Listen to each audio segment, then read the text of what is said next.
Oui, bonjour les amis. Alors aujourd'hui, nous sommes le dimanche 2 novembre. C'est la fête ou la commémoration de tous les fidèles défunts.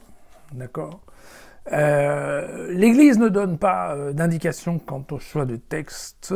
Et donc, je choisis de vous parler de l'Évangile de Jean au chapitre 11, les versets 32 à 44. C'est bien entendu l'histoire de Lazare qui fait partie des textes très souvent choisis pour les messes de funérailles. Lorsque Marie parvint à l'endroit où se trouvait Jésus, dès qu'elle le vit, elle tomba à ses pieds et lui dit « Seigneur, si tu avais été là, mon frère ne serait pas mort. » Lorsqu'il les vit se lamenter, elle et les Juifs qui l'accompagnaient, Jésus frémit intérieurement et se troubla. Et il dit « Mais où l'avez-vous déposé » Alors ils répondirent « Seigneur, viens voir. » Et alors Jésus pleura. Et les Juifs disaient « Voyez, voyez comme il l'aimait. » Mais quelques-uns d'entre eux dirent aussi « Celui qui a ouvert les yeux de l'aveugle n'a pas été capable d'empêcher Lazare de mourir. » Alors à nouveau, Jésus frémit intérieurement et il s'en fut au tombeau. C'était une grotte dont une pierre recouvrait l'entrée. Ayant ainsi parlé, il cria d'une voix forte « Lazare, sors !» Et celui qui avait été mort sortit, les pieds et les mains attachés par des bandes et le visage enveloppé d'un linge. Jésus dit aux gens, déliez-le et laissez-le aller. Donc voilà, vous avez compris que j'ai un petit peu coupé dans les versets, mais pas grand-chose, pour garder ce point central de la question de Lazare. Voilà.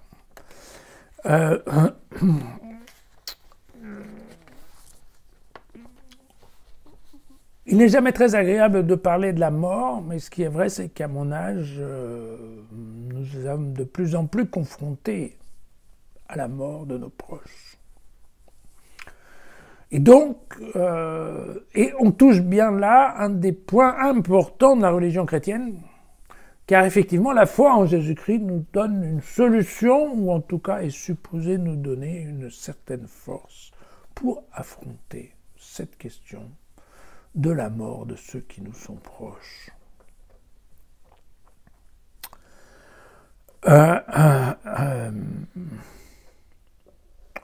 Ce texte, il est intéressant à deux titres. La première, c'est que on voit Jésus qui pleure et on se dit, tiens, il doit être capable de comprendre la peine que nous ressentons quand on pense à nos proches défunts. Mais il y a aussi cette remarque de Marie qui dit « si tu avais été là, si tu avais été là, ça ne serait pas arrivé ». Et donc, on comprend cette Marie peut partager avec nous ce sentiment que nous avons bien souvent, d'un sentiment d'injustice profonde, en se disant, mais pourquoi lui, pourquoi maintenant, et où était Jésus en fait? Puisque moi qui suis chrétien, je prie souvent Jésus est Dieu et je ne comprends pas pourquoi cet être qui m'est proche disparaît ainsi. Qu'est-ce qu'a fait Jésus? À quoi a donc servi ma foi? Vous voyez? Donc je pense qu'effectivement c'est un texte qui nous parle beaucoup.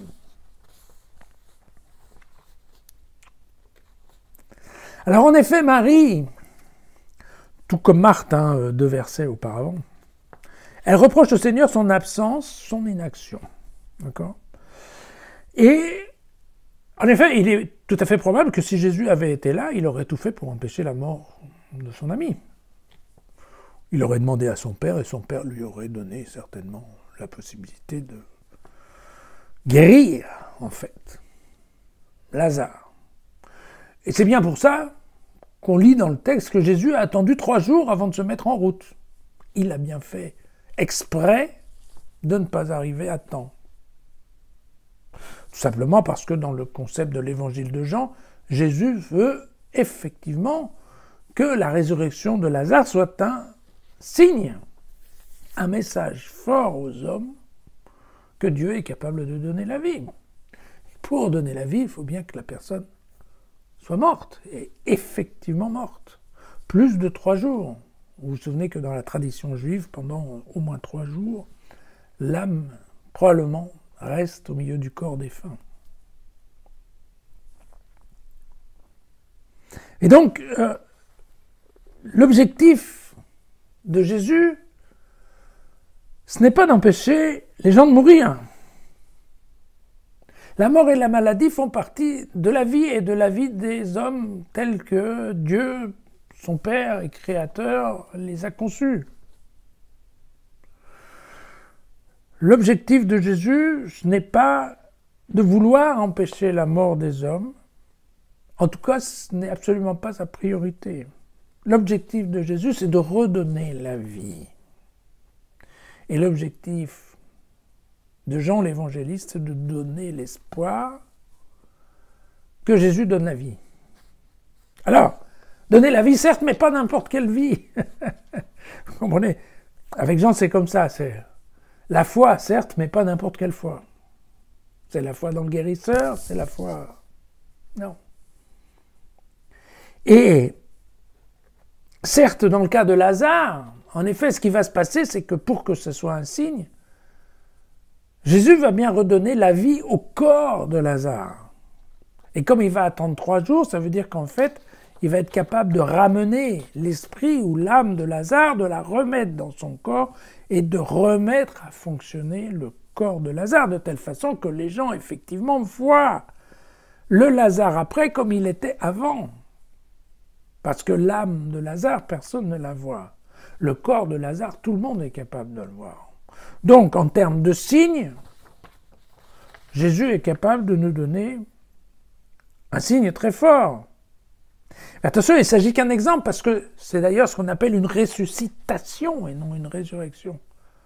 Parce que là, pour qu'il y ait un signe, effectivement, le corps de Lazare va reprendre vie, mais Lazare ensuite, même si l'Évangile ne nous en parle pas, Lazare mourra à nouveau. Et cette fois-ci, Jésus ne sera pas là pour récupérer les choses.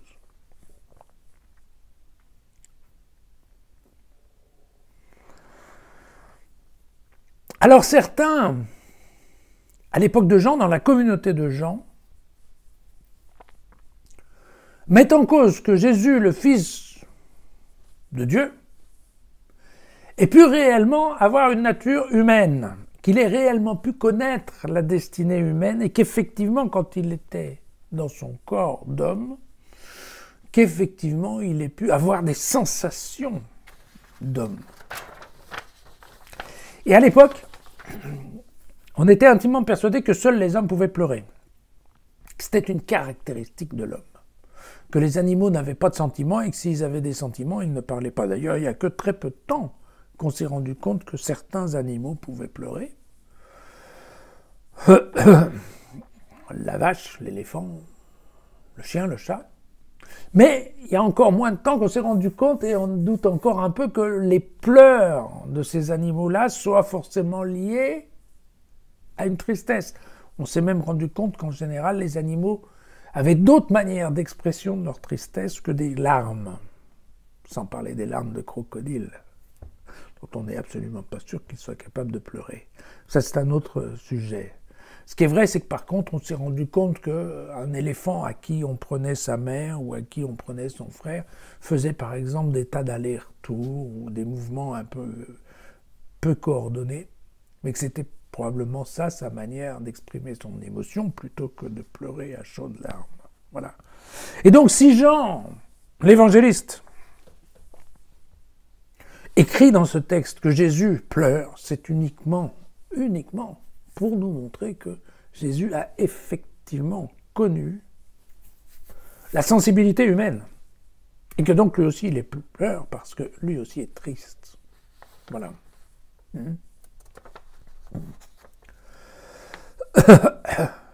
Le fait que Jésus pleure, c'est la preuve irréfutable de sa condition humaine totale, complète. Et ensuite, on voit que Lazare sort quand Jésus lui ordonne de sortir.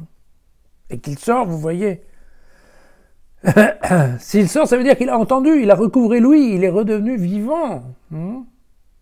Et vous voyez que là, il sort, mais qu'il est toujours entouré de ces trucs et qu'en plus il y voit rien. Donc ses yeux sont. Donc c'est juste qu'il a entendu, il s'est levé, il bouge, quoi. Voilà. Et c'est bien ça. On nous montre bien qu'il n'y a pas eu de magie, c'est pour ça qu'il a encore les liens et que Jésus leur dit, mais déliez-le. Oui, parce que un mort, tout seul, il a du mal à se défaire de ses liens. Il n'y voit rien, il est tout emballé à l'époque. Donc, pas très simple de faire ça tout seul.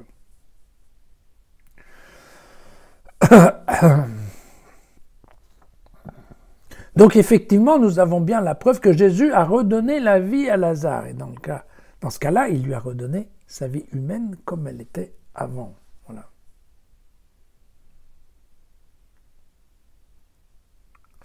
Mais au temps de Jean, on est en pleine culture grecque. Et la culture grecque, comme vous le savez probablement, c'est la dualité du corps et de l'esprit. Hein? L'esprit, c'est une partie du corps dans laquelle, effectivement, c'est là où l'homme réfléchit et prend des décisions. Et entre autres, il donne des ordres à son corps pour que son corps les fasse plus ou moins automatiquement. Mais cette situation, tout le monde l'a vécue, il n'y a pas besoin d'avoir fait une thèse en philosophie pour comprendre que l'immanence du corps et la transcendance de l'esprit, c'est deux choses qu'on imagine assez bien, surtout que quand on est en bonne santé, tout se passe bien, mais quand on est malade ou quand on est en récupération d'une opération, ben là on se rend bien compte que quand on ordonne à son bras de fonctionner, il ne fonctionne pas forcément tout seul et que quand ça fait mal, il faut vraiment le forcer un peu pour que ça marche. Donc cette déconnexion entre le corps et l'esprit, on est capable de la vivre tous les jours. Et c'est dans ce sens-là que le sort Lazare prend tout son sens, en tout cas, à mon avis. Quand une personne meurt, Dieu l'appelle. Le sort Lazare, c'est sort, toi, la personne, l'esprit sort de ce corps qui va commencer à se décomposer. Ce corps qui s'est arrêté de fonctionner, ce corps qui était malade. Sors, toi, l'âme, l'esprit de la personne, sors de ce corps et viens me retrouver, moi, Dieu. Parce que dans ce concept-là, en effet, c'est Dieu à qui appartient la transcendance.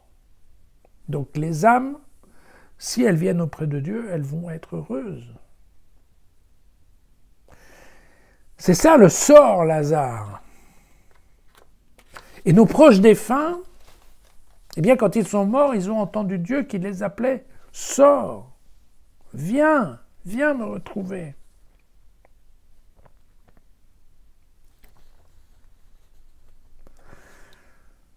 C'est bien clair dans l'évangile de Jean, il y a bien les deux mondes. Alors, il le dit quand il parle à Nicodème, vous savez, c'est au chapitre 3, il dit bien « Ce qui est né de la chair est chair, et ce qui est né de l'esprit est esprit ». Voilà. Mais ça n'empêche que l'esprit habite dans la chair, et donc quand la chair s'arrête, eh bien, l'esprit doit sortir. Il doit sortir, et si c'est possible, il doit revenir rejoindre Dieu. Et c'est comme ça qu'il sera heureux. Et donc vous voyez bien que pour Jean, cette question de résurrection, c'est maintenant. Pourquoi la résurrection de Jean? C'est l'âme qui sort d'une vie humaine pour retrouver une vie éternelle, une vie en plénitude, la vie des âmes avec Dieu. À l'époque de Jean, les pharisiens, tout comme les Grecs, n'ont pas tellement de problème avec cette question de résurrection. Ce qui se discute, c'est pour eux de savoir si l'âme, où est-ce qu'elle passe. Alors il y en a pour qui, en effet, pour les Grecs comme pour les pharisiens, l'âme attend un peu et puis ensuite elle se retrouve dans un autre corps humain, dans une autre famille, dans une autre époque. Ce n'est pas très important, elle est recyclée. Voilà. La religion chrétienne ne parle pas de tout ça. La religion chrétienne parle d'une âme et d'une personne qui vient vivre auprès de Dieu, sans que les hommes qui soient restés sur terre s'en rendent forcément compte.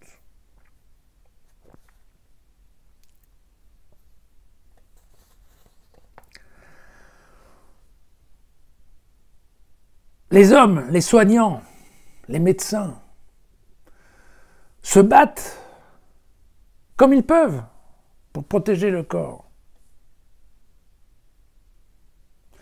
Avec toute l'énergie qu'ils ont, toute leur technique, tout leur savoir.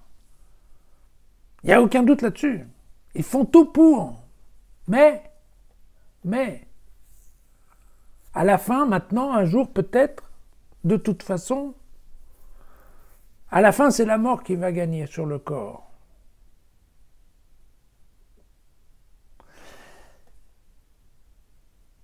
Les médecins ont fait tout ce qu'ils pouvaient avec le corps. Maintenant, c'est à nous de savoir, de décider qu'est-ce qu'on va faire avec l'esprit de la personne, avec la vraie personne, la personne qu'on a connue, qui habitait dans le corps qu'on a rencontré. C'est à nous de décider ce qu'on en fait.